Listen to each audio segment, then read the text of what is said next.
Okay, Paul Velty, Peaceable Texans for Firearms Rights. Be sure and give out the website. Paul is with us. All right, you got the floor in this segment. The next, then we're going to Bob Chapman.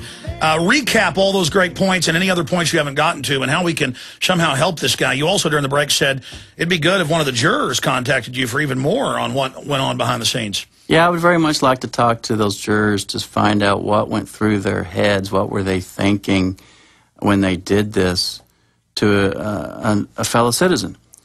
Truly, how do they expect us to know to protect ourselves from these illegal aliens? It's, you know, the estimates are 20, 25 million people have entered the country. More than that, yeah. Last, decade or so? It's like an invasion. It's treasonous, in my opinion, because look, what's the difference between helping 1,000 men with guns come across the border and take over the government? What's the difference between that and assisting a million people to come in, set up shop, and start voting and accomplish the same end? And then using them as informants to set up veterans. Well, to put you out of work, to put you in prison, to make you give up your rights, to use them to prosecute you, as was done to Paul Copeland. I think it's a crime. It's a crime what the government's doing. They're the ones in charge of immigration, yet they're using these illegals they have allowed in the country against the citizenry.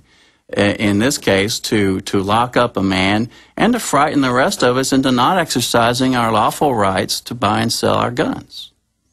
That's what it seems. And you've really cut to the bone. I mean, your analysis is exactly my analysis because it's veritas. It's the truth, and it's outrageous, and it's only going to get worse. And they successfully shut down that gun show. Yes, they did. They used that sting on the news. APD used that. It was, you know, what's interesting is that there was no arrest that day on January 16th of this year at the gun show. Paul Copeland was not arrested. He was let go. They just took his gun collection, swiped it, you know, robbed him, and left.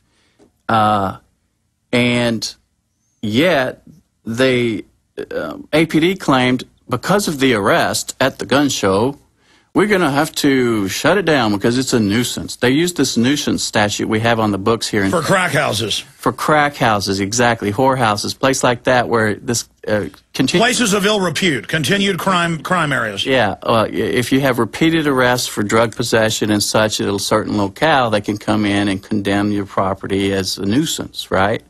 And make you pay damages and clean it up and whatever.